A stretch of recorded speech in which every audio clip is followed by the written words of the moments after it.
Good morning, everyone. I'm Angelo Castro III. I'm Angela, and we are the Castros. We bring you the news. And the views that make you think. Sometimes we agree. Sometimes we don't. This is News and Views. And here are today's headlines. The United States has launched a surprise airstrike on Iran, crippling several nuclear facilities. Global oil prices rise amid escalating tensions between Israel and Iran. The Isang Sambayan Coalition warns nations considering hosting former President Rodrigo Duterte. An international drug cartel is reportedly behind the seized illegal drugs in Zambales. The United States has launched a surprise airstrike on Iran, crippling several nuclear facilities. The operation, confirmed by President Donald Trump, has triggered swift retaliation from Tehran and raised fears of a wider conflict. Thick plumes of smoke blanketed the city of Natanz in Iran, following a surprise airstrike by the United States military. 3 major nuclear facilities across Iran were crippled, including the Fordo nuclear facility. The operation was confirmed by U.S. President Donald Trump, who declared the mission a success. He revealed that B-2 bombers led the assault and labeled Iran as the bully of the Middle East. Our objective was the destruction of Iran's nuclear enrichment capacity and a stop to the nuclear threat posed by the world's #1 state sponsor of terror. Iran's key nuclear enrichment facilities have been completely and totally obliterated. Iran, the bully of the Middle East, must now make peace. Trump also extended his gratitude to Israeli Prime Minister Benjamin Netanyahu, thanking Israel for its close coordination and support. I want to thank and congratulate Prime Minister Bibi Netanyahu. We worked as a team like perhaps no team has ever worked before. And we've gone a long way to erasing this horrible threat to Israel. Netanyahu responded with praise of his own, calling the strike a moment that would change history. But just hours later, Iran retaliated, launching a wave of ballistic missiles toward Israeli territory. Iran also sent a letter to the United Nations condemning the U.S. bombings. Additionally, Iran's government announced it would withdraw from the Nuclear Non-Proliferation Treaty, an agreement designed to prevent the spread of nuclear weapons and promote the peaceful use of nuclear energy. Police across the U.S. are now on heightened alert in the wake of the strikes.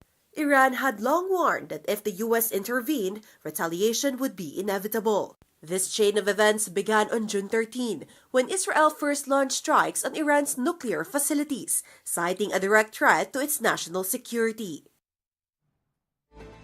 After a long land journey to Jordan and a connecting flight from Dubai, the 21 government officials who were stranded in Israel finally arrived in Manila on Saturday, June 21. Here's the report. For over a week now, Iran and Israel have been exchanging ballistic missile attacks. In Israel, where over 30,000 Filipinos live and work, many OFWs said they had experienced conflict before, but this time felt more dangerous. Nakakatakot. Nagdadasal ako na yung dinadasal ko hindi ko na alam anong mga lumalabas sa dinadasal ko. Yung kaba mo iba. Dati-rati po noon sa pagitan ng Hamas, Hezbollah, laban sa Israel, parang pinapanood lang namin yung mga rockets nila sa taas. Pero sa ngayon, hindi ka pwedeng magbiro. According to the DMW, 26 OFWs from Israel are expected to arrive in the country on Tuesday morning. They are among the 223 Filipinos who have filed for repatriation. In Iran, more than 20 Filipinos have likewise requested to return home. Authorities noted that despite the ongoing violence, many Filipinos still choose to stay. Since October 2023, just over 1,000 OFWs in Israel have joined the government's repatriation program. Meanwhile, the 21 government officials who were stranded in Israel finally arrived in Manila on Saturday, June 21. They had been attending a seminar when fighting broke out. Sa bawat pagputok at pagdinig ng sirena, paglabas sa kwarto, kailangan mong katukin ang bawat kwarto para malaman mo na nandoon na sila, kasama mo sila sa pagbaba sa isang ligtas na lugar. Talagang nakakatruma po. Kasi pag nakakarinig po kami ng siren, talagang we have only like 60 to 90 seconds para pumunta po sa bunker. With tensions between Iran and Israel continuing to escalate, what might this mean for the broader region and how could it impact the Indo-Pacific? Now, to help us better understand these developments, we're joined by Don McLean-Hill, a lecturer at DLSU's Department of International Studies. Don, thank you very much for joining us. Thank you very much for having me. Good morning. All right, now let's start off. We all know that Israel and Iran have had their conflict and also with the U.S., but we never expected it to reach to this point. Now, how do you assess the overall impact of the U.S. bombing on Iran? Well, there are several implications for this. Well, first of all, the complex operations successfully carried out by the U.S. Have illustrated its unrivaled military capabilities. However, I would be surprised if Iran would take this sitting down and negotiate immediately with President Trump, similar to what took place during the Iran-Iraq war. And as you've rightfully mentioned earlier, there were already strikes headed towards Israel.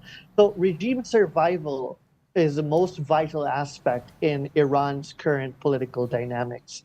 For the short term, to ensure continuity, Ayatollah Khamenei's legacy, he has already made plans for his potential successors, and he has immediately replaced all targeted officials of Iran with new ones. But for the midterm to the long term, despite saying that they would resume their nuclear program, it wouldn't be that easy given the devastating damages. Nevertheless, with its back against the wall, it is aware, of course, that with the survival of its regime at stake, it may pursue irrational measures that may lead to the detriment of the region. And there are a couple of options that we could look at here.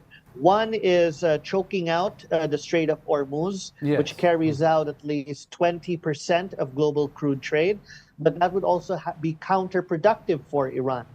Next couple of options would center on the fact that the Iranian missiles, or rather U.S. bases in the Middle East, are within the reach of Iran missiles. So one option would be to target U.S. bases in Iraq, because Iraq's security is the least comprehensive compared to the other Arab nations, and of course with its proxy dynamics. The other options would be more critical and would provoke a wider escalation with the U.S. That would be targeting the Fifth Fleet in Bahrain, and of course the CENTCOM in Qatar. But this would of course involve deeper problems for the United States, would entangle it deeper, and of course would have serious implications for the Indo-Pacific. Don, before we move on to the other questions, I'd like just to ask you something in related to what you said. Do you see this, the tensions escalating from an Israel and Iran conflict into a possible U.S. and Iran conflict similar to that of U.S. and Iraq? Well, as I've mentioned earlier, it would depend on the degree of Iran's retaliation, if it would retaliate based on that. And as I mentioned, with regime survival at its most critical juncture in Iran today, it may result to irrational moves. And one of them would be targeting U.S. bases and military facilities across the Middle East. And that would, in fact, be seen by Washington as an act of war. And that may also eventually include certain Arab nations that would want to nevertheless remain neutral in the conflict. So that could, in fact, widen it further if that is eventually the way Iran takes it. But for me, I would like to get your insights on what could probably what's at stake here for the Philippines. Should we remain neutral? Well, here's the thing. For the Philippines, we have several implications. Obviously, our foreign policy dictates that we stand by international law. But there are wider implications that the Philippines must consider, and that is eventually the role of the United States as a security partner of the Indo-Pacific.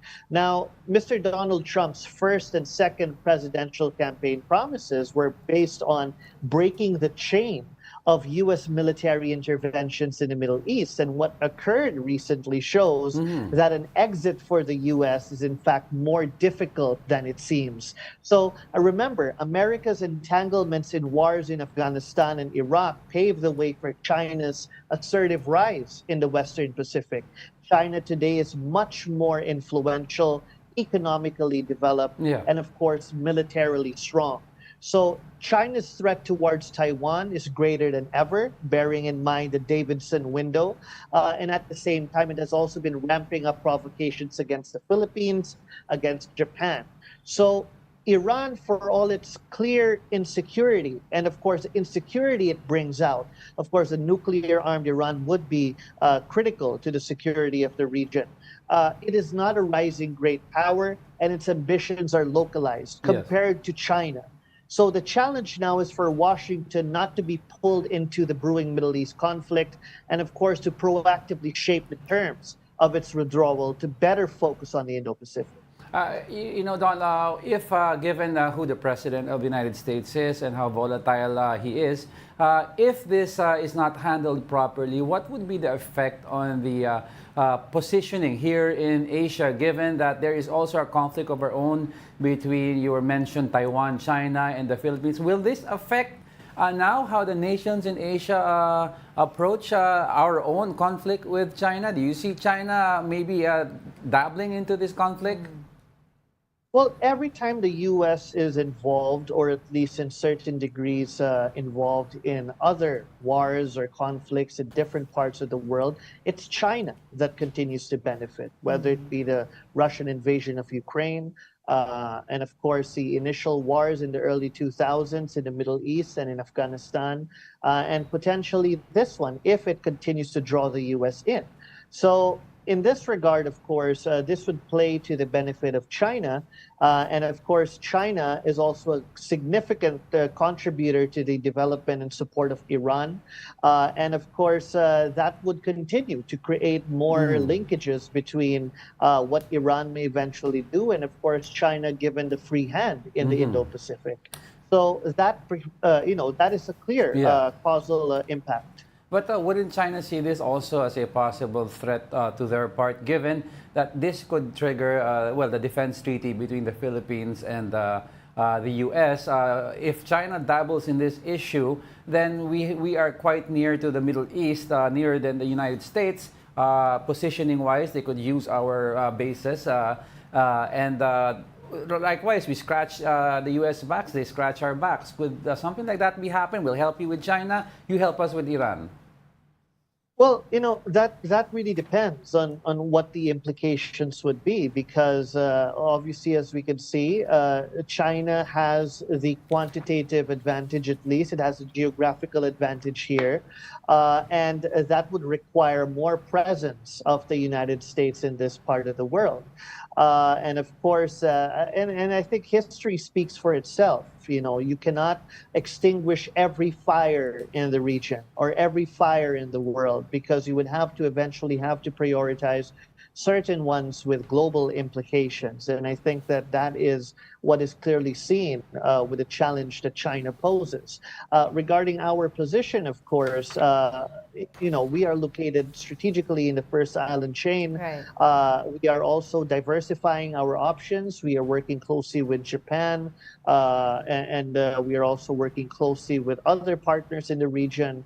But at the same time, the role of the United States remains detrimental to the stability of the Indo-Pacific, and that has led to concerns as well among other Southeast Asian countries regarding where the future of the Indo-Pacific would lie, based on what would happen perhaps in the next couple of days.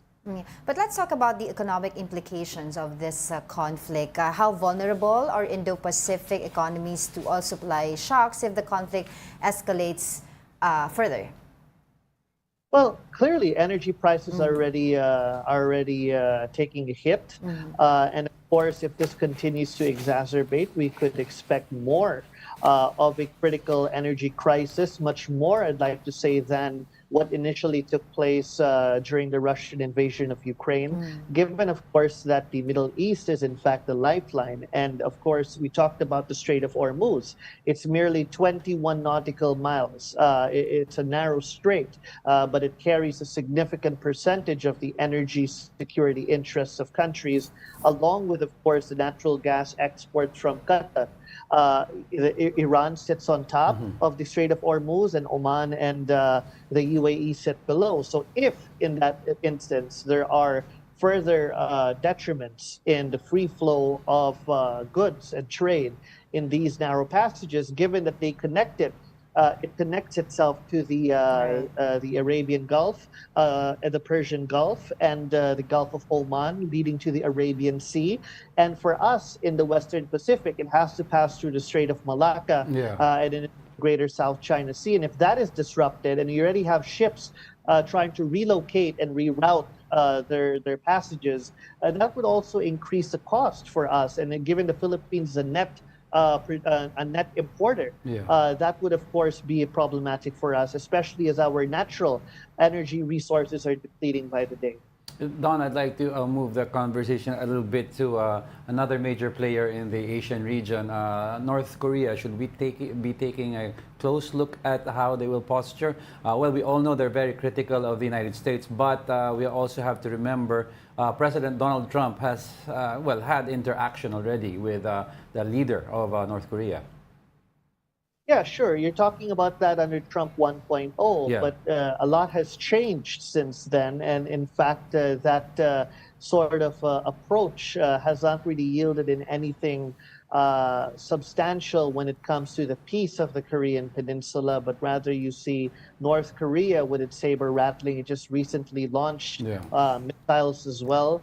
And it is clearly watching. It is clearly watching, and it sees itself as being the possessor of nuclear weapons, that it has the advantage compared to, let's say, Iran, which was seen to be developing nuclear weapons. And of course, the actions taken by the U.S. and Israel were to refrain it from completing the process, which would be critical to the region. But of course, with North Korea already possessing nuclear weapons, it may see this as an advantage that it possesses, and that could in fact embolden it to take more irrational steps in the region. So this is what I was saying, and this is the nexus that is forming in the Indo-Pacific. You have China on the one hand, you have North Korea, and eventually China has also been bringing in Russia, which is also clearly critical to Japan's exclusive economic zone and airspace. And eventually that could create more complexities in the Indo-Pacific with this nexus forming. So we'd have to at least address this at par with an equally robust deterrence. And that would only be appropriate or that would only be operationalized with a consistent approach towards the region. Yeah, so what we are seeing right now is probably a retaliatory cycle, right? In your view, what could be the possible factors that these both sides will go back to the table and talk about negotiations? Well, that is initially what the plan was, to make Iran feel the cost and to realize that the only way forward would be to get to the negotiating table, similar to what happened towards the end of the 8-year war between Iran and Iraq. But then again, as I mentioned, regime survival plays a huge role today, especially in Iran. And being backed against the corner, it may result to more assertive maneuvers and responses that may further deepen the crisis in the region. So, there are two schools of thought here. One is by defanging Iran, it would become less of a threat and it would eventually have to submit to negotiations. But on the other hand, it would make it more, it would force it to accentuate towards a more a harder hand in terms of its responses in the region. So there are two schools of thought regarding this, and the only way for us to find out is to see how this plays out in the next few days. Because as far as we can tell right now, all we can do is speculate. Right. But definitely, these are the two scenarios that may eventually fold out. And based on what happens, that would also have significant implications to us here in the region in the Indo-Pacific. But with how this situation is unfolding, do you also see a possible rise of on terrorism, proxy wars in different countries? Well, that's a given for sure. I mean, Iran has control over several proxy groups across Syria, Iraq, Lebanon, Yemen, and it would definitely maximize its leverage over them. And in fact, that you could even expect or may expect targetings towards U.S. diplomats, perhaps, or Israeli diplomats, or military officials of the U.S. stationed in different parts of the region. Most likely there would be more attacks in Iraq, given that it is less defended. It has a less formidable defense posture compared to, let's say, Qatar or Bahrain or Saudi. But then again, Iran would use all these instruments to its advantage and eventually may spill over in other parts of the world. Don, do you see this conflict, well, whether it reaches its boiling point or not, do you see this causing instability in the Asian region in terms of how other countries would like to do trade? I mean, we all know Iran has an aging army and they would not want to go head-to-head with the U.S. And you were talking about proxy wars or pocket resistance or pocket attacks, however you may call it. Do you see instability happening because of this apprehensions most countries will have, how Iran will reply? Well, clearly, I mean, we have been facing a lot of instability even before this particular development, and that has made the international system today even more turbulent than how it was decades ago. And this is, of course, one factor that would add to the already critical security dynamics of the broader international system. So definitely, countries, especially less powerful countries, are now trying to compute and trying to quantify what options they have. Of course, it would be a sensitive issue when it comes to how they intend to balance their security interests, their economic interests, and given, of course, the polarization of power in the region makes it an even more difficult decision to make. But nonetheless, of course, the most important part is to ensure survival in a very turbulent international political scene and to prepare.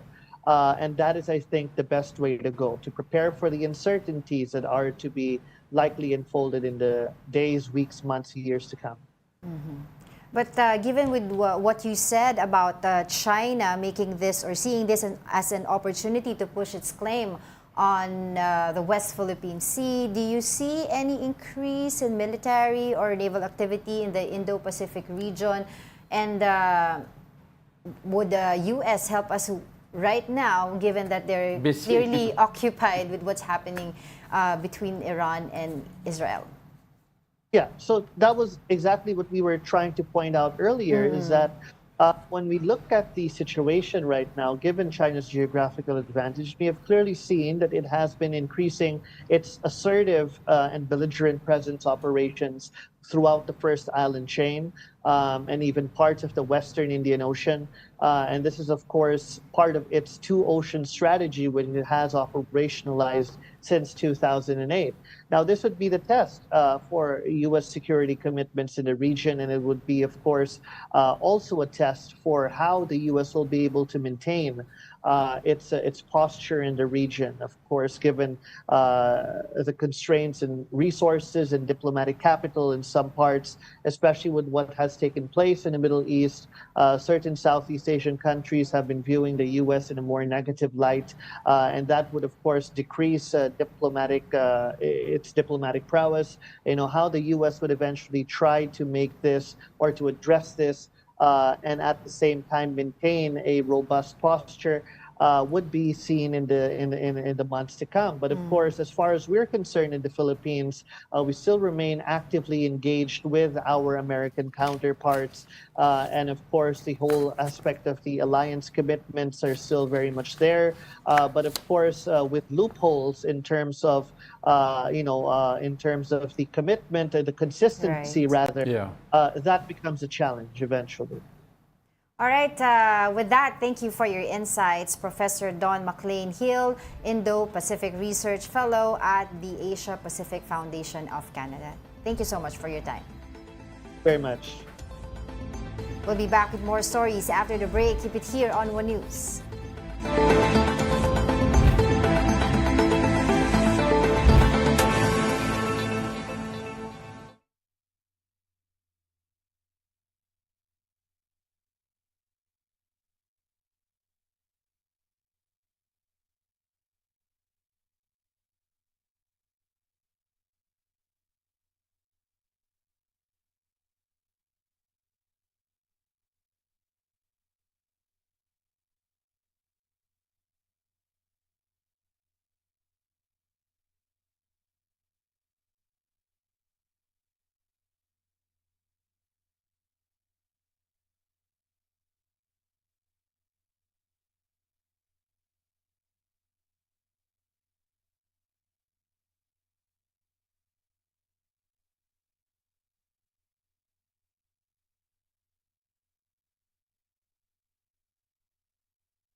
Good morning. You're still watching News and Views here on One News. Congressman Paulo Duterte hit one sambayan o isang bayan for urging countries not to receive his father if granted interim release by the ICC.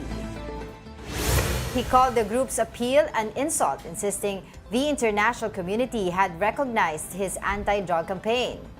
One sambayan warned that Duterte's release poses a grave threat to witnesses and could undermine justice. The coalition urged the ICC to reject his request and called the move a blatant disregard for human rights victims.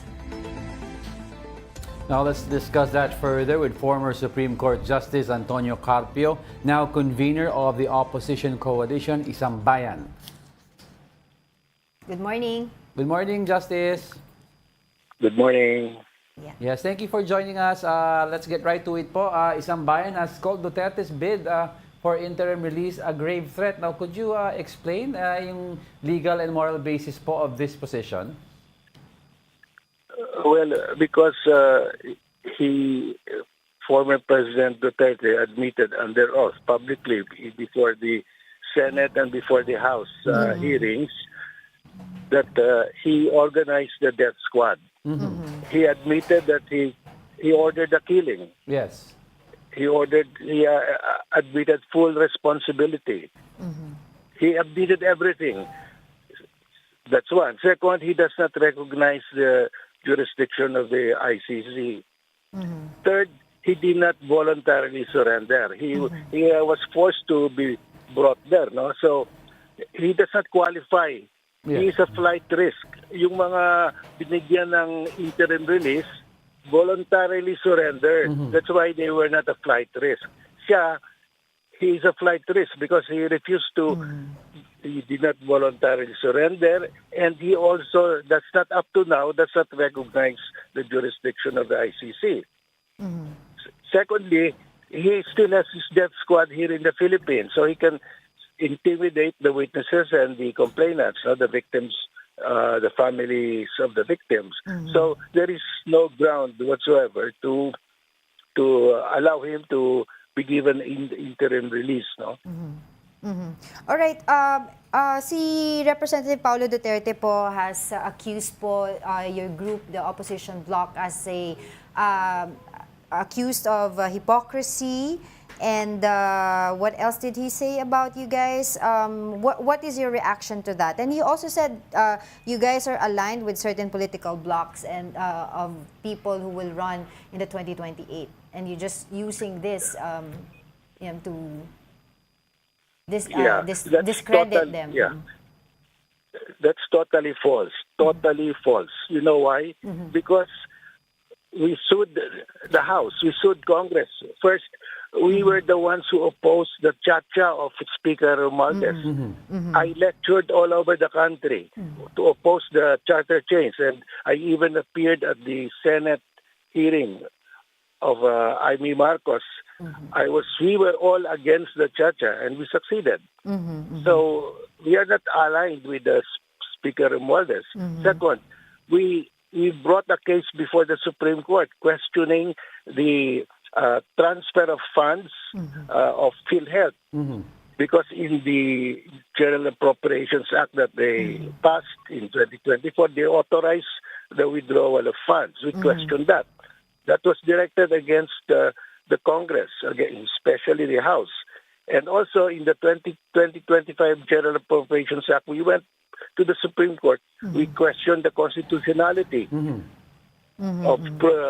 of what the House approved, because they did not give highest priority to education, and the Constitution requires highest priority to the education. We questioned the pork barrel of the congressmen and the senators. How can we be aligned to them? We're not aligned with them.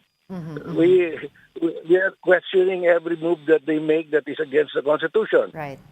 And he also said that you guys have selective advocacy, saying that you remain silent during past incidents involving Filipino citizens who were allegedly kidnapped or victimized by drug syndicates and communist insurgents.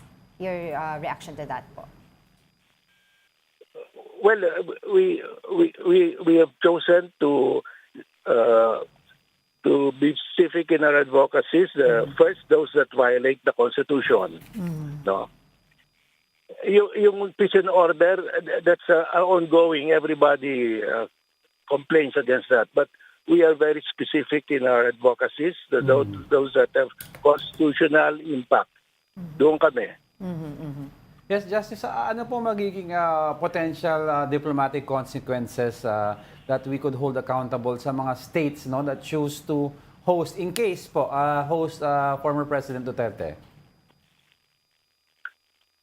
Well, I understand that there are only two countries that have offered to host those who are accused before the ICC. That's Belgium and Argentina. No, but that is their right if they want to oppose. But we will oppose this move before the ICC, together with the victims, together with the prosecution. Okay, Justice, no, yung request for interim release, parang na-post yung ibang reasons po ng defense team ni President Duterte. May mga nakapansin po, although we are not lawyers, but we'd like to ask, ano po yung impact nitong sinabing statement ng defense saying that he will not continue to commit crimes? Kasi bakit daw not continue? That is an implied admission of guilt. So well, that's slip of the tongue. That's implied admission that will be taken against them. So, but do you think since siguro maalam naman siguro yung defense team, may meron silang tactic, that's why they chose to use this route? Well, they have no more choice because their motion that the ICC has no jurisdiction has been denied already. So, ano na ito? This is their fallback na lang ito. And I don't think it will be granted, and it should not be granted because he's a flight risk. In the first place, he is a flight risk because he did not voluntarily surrender. Pinilit siya. So, and he has friends who have planes. He can always go out of Belgium, no? And isa pa po sa sinasabi nila, one of their reasons po para po sa interim release ay that for the former president is already old, weak, and no longer a political threat. So how do you respond to this po? So he is still a threat because first of all, nanalo pa nga siya, tumakbo siya. Second, andyan pa yung death squad niya. The death squad. At saka remember, when he was president, he even threatened the ICC investigators. If they come to the Philippines, they would be harmed. Talagang he's really a threat. All right, taking this opportunity na rin po, Justice, that you're here to ask you about the impeachment case of Vice President Sara Duterte. Today po supposedly yung deadline ng kanyang reply dun sa articles of impeachment. And what happens po if si Vice President Sara Duterte ay hindi po mag-file ng kanyang formal answer by the deadline po today? Is that considering po that she is waiving her rights? Well, yes, she's waiving her right to file the answer, that she will be declared in default, and the trial will proceed. It cannot stop the trial. Okay. So it will be very bad for her not to answer. Justice, sinasabi kasi ng I think yung spokesperson ng impeachment court that yung word daw trial does not mean the actual trial, but also the pleadings and the remanding and everything is all part of the trial daw. Therefore, dapat daw wag sabihin yung Senate ay nagkamali sa ginawa nila. Ano po ang tugon nyo dito, Justice? Well, first of all, they use the word remand erroneously because they did not remand it. Because first of all, while saying that they remanded it, they also served the summons and they required the prosecutors to file the reply. Yes. And they also asked for a certification. So technically, hindi yan remand na linipat nila yung jurisdiction nila back to the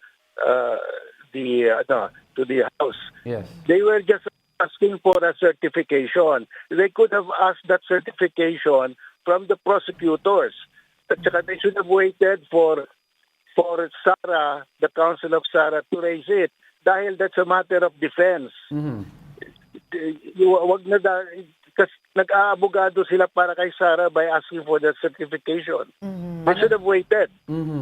Paano po yung request nila na sa 20th Congress sa lower house mag-file muna daw ng resolution pag convene ng 20th Congress kung itutuloy pa ang impeachment?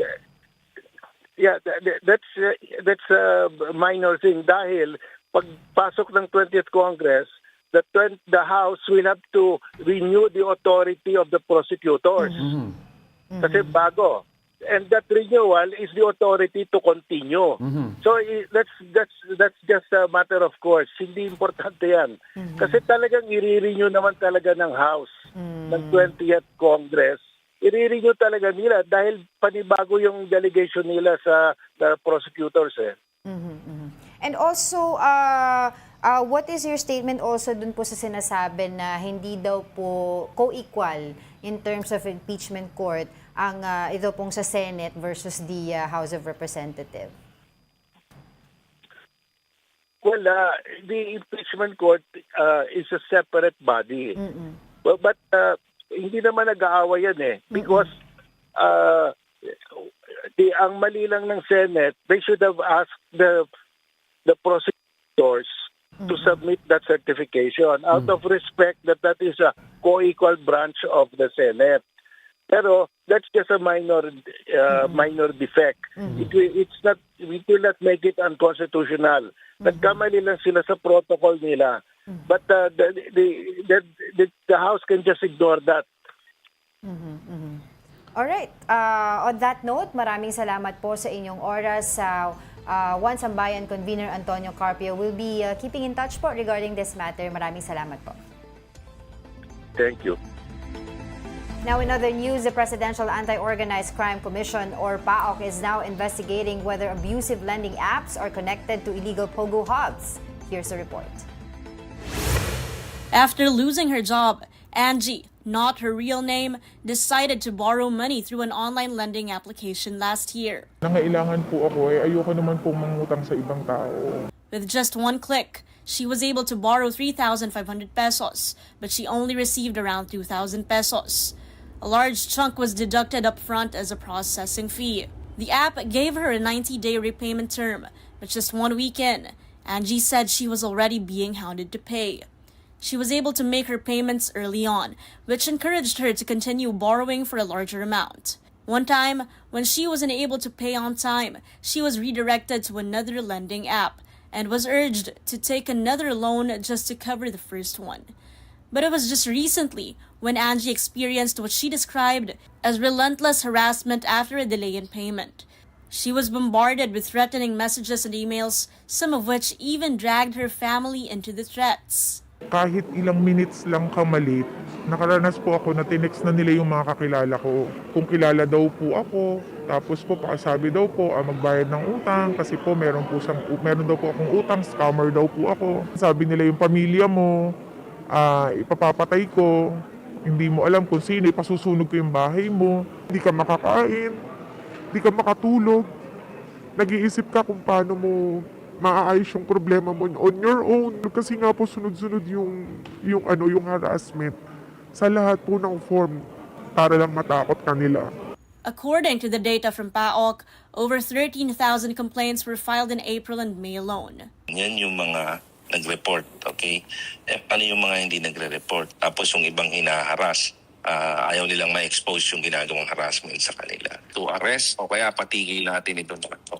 Ayan, malalaman lang natin yan once na nakuha na natin ang mga statements, itong mga complainants. The PAOC is now investigating who's behind these abusive lending apps and whether they are connected to recently closed pogo hubs. Don't go away because we're not done yet. Please stay with us.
Welcome back. You're still watching News and Views here on One News.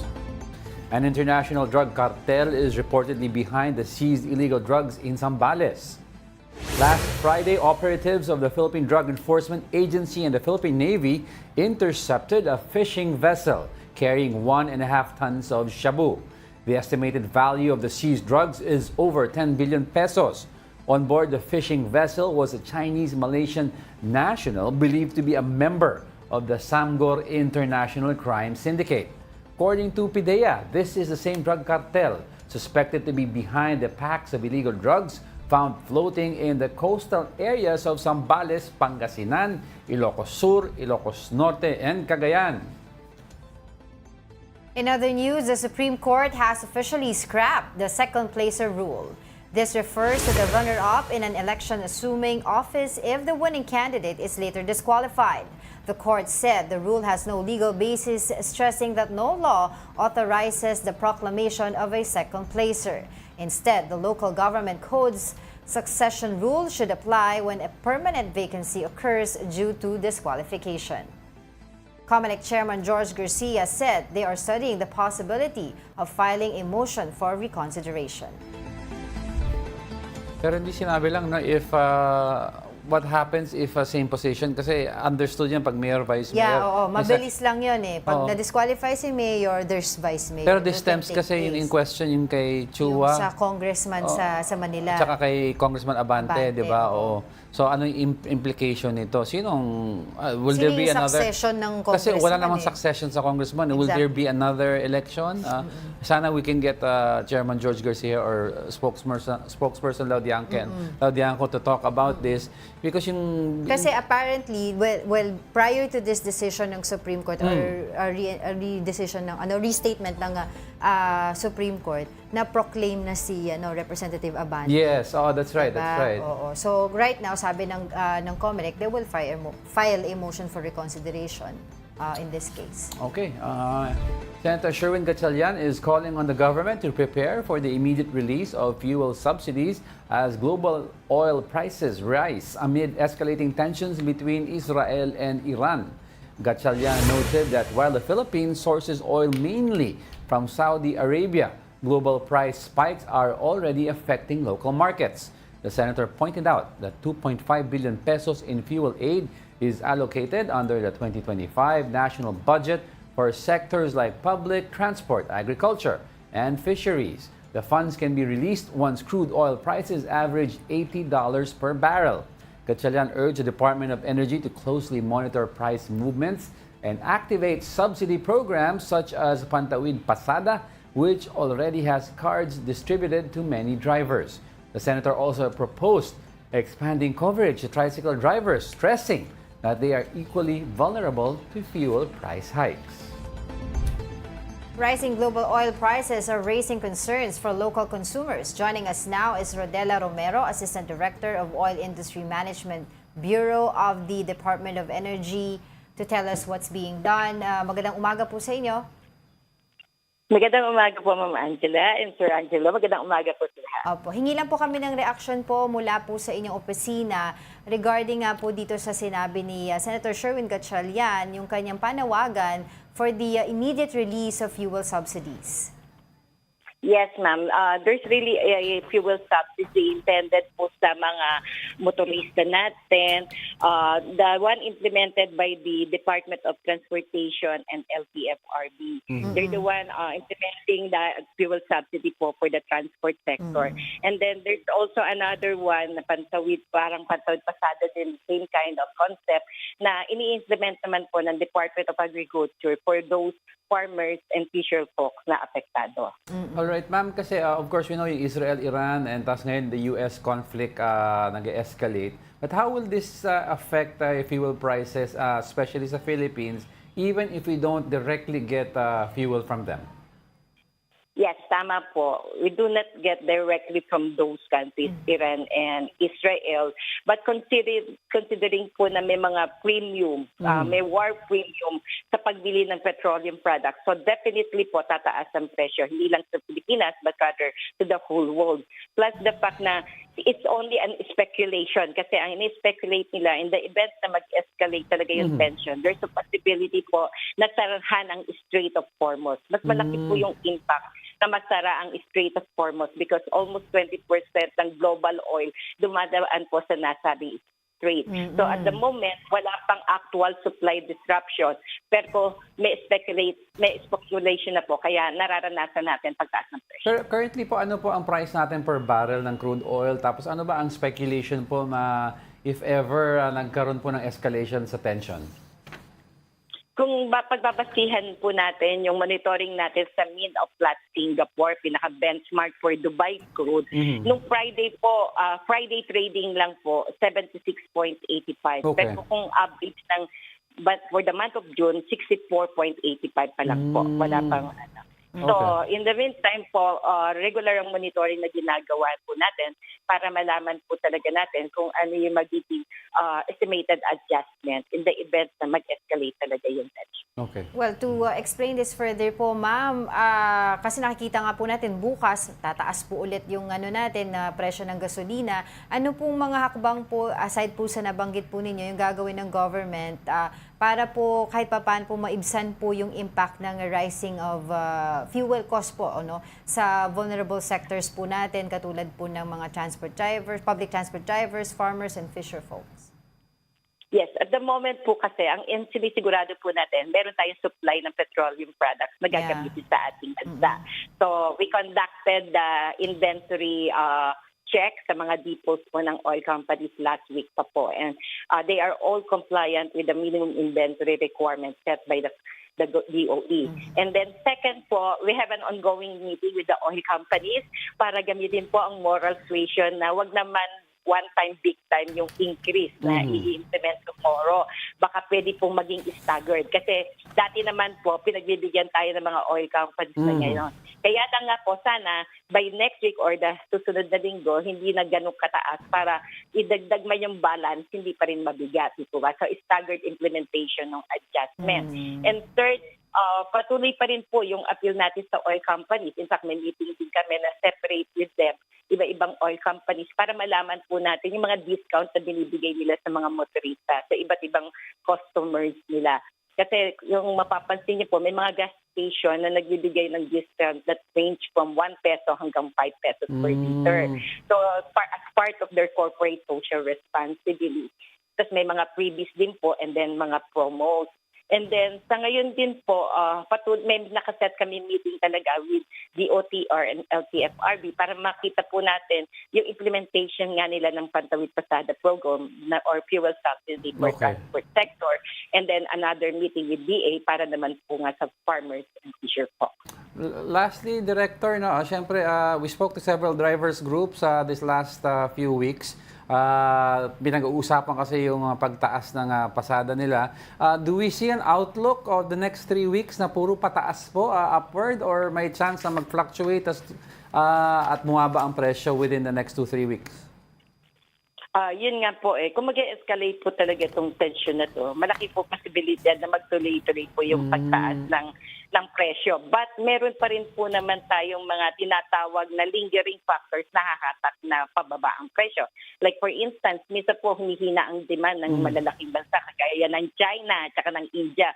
Malaking tulong po yun para humatak ang presyo kasi bumababa yung demand, di po ba yung consumption nila. Second po, yung nakaraang imposition ng tariff ni President Trump, di po ba, naging issue din yun, nakahatak din po yun pababa sa presyo ng produktong petrolyo. So those are some of the factors that would trigger para bumaba ang presyo naman. All right, we'll keep in touch with you, but for now, thank you very much, Rodela Romero, Assistant Director of Oil Industry Management Bureau of the Department of Energy. Now in sports, Creamline kicks off its PVL on Tour campaign with a dominant sweep of Capital One on opening day in Vigan, Ilocos Sur. The Cool Smashers made quick work of the Solar Spikers, winning in straight sets on Sunday at the Chavit Coliseum. Capital One played without key rookies, allowing Creamline to take control in all departments, leading in attacks, blocks, and service aces. Next up for Creamline, a match against Akari, while Capital One faces Signal. Both games are set later today at the same venue. AI-generated videos are spreading fast online, but how can we tell what's real and what's fake? Para bigyan ng mukha ang balita, Mobile Journal, JF Rivera.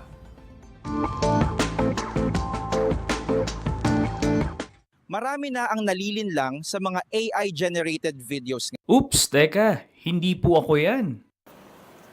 Ito ang totoo. Sa dami ng mga AI-generated videos online, kaya pa ba natin malaman kung ang pinapanood natin ay real or fake? Kakayanin mo bang mag-vlog sa mismong tuktok ng bulkan? Para iwas traffic, si nanay, nag-zipline na. At paano nga ba kung magkaroon ng zombie sa bansa? Realistic man tignan ng mga videos na ito, pero hindi po yan legit. AI-generated videos mga yan kung saan kaya nito gawa ng video ang kahit anong gusto mo. Kaya naman, kumonsulta tayo sa isang IT expert kung paano nga ba malalaman kung authentic o AI-generated ang content na napapanood natin. Dapat maging mapanuri tayo.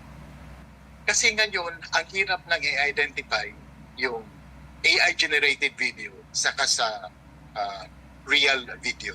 So, ang authentic video kasi, karaniwang may consistent lighting, natural yung mga facial expression, pero dahil sa advancement ng technology, minsan din na natin ito napapansin. Ang galing-galing na nila. Kung makakakita ng mga videos gaya nito, ilan sa dapat obserbahan ay ang mata. Ang karaniwang tao ay sigu-segundo kumukurap, pero ang AI hindi. Check din natin ang texture ng balat na madalas unnaturally flawless kapag AI. Ang galaw ng bibig, kung tugma ba sa sinasabi at ang pagkumpas ng kamay. Pero isa sa mahalagang bagay pa rin ay kung saan nagmula ang video. Ang source ng video legitimate o ang source ng video ay mainstream media. Kasi ang mainstream media, meron siya responsibility to verify kung ano yung ilalabas nila. Pag it's too good to be true, magduda ka na. Nakakaaliw man panoorin ng mga AI videos, may malaking banda pa rin ito para sa atin. Pero ang masama dito, pag yung AI mo, parang totoo na at hindi mo sinabing AI ang gumawa nito. So dapat kumilos na ang gobyerno para maging accountable ang Meta sa mga nangyayari ngayon na mga scams, fake videos, AI-generated videos na nakakasama sa society natin. Kaya ang paalala niya para makaiwas malinlang sa mga AI-generated videos online. Iwasang mag-share agad. So mag-isip po muna tayo bago natin i-click yung share button. Kasi baka maging instrumento tayo sa pagpapakalat ng fake news at pagpapakalat ng maling impormasyon. Hindi sa pagiging KJ, pero kailangan pa rin maging responsable sa mga bagay na sinishare natin online. Dapat maging mapanuri dahil baka pala ang akala mo'y totoo, yun pala ay gawang AI lang. Mobile Journal, JF Rivera po, hatid ang mukha ng balita.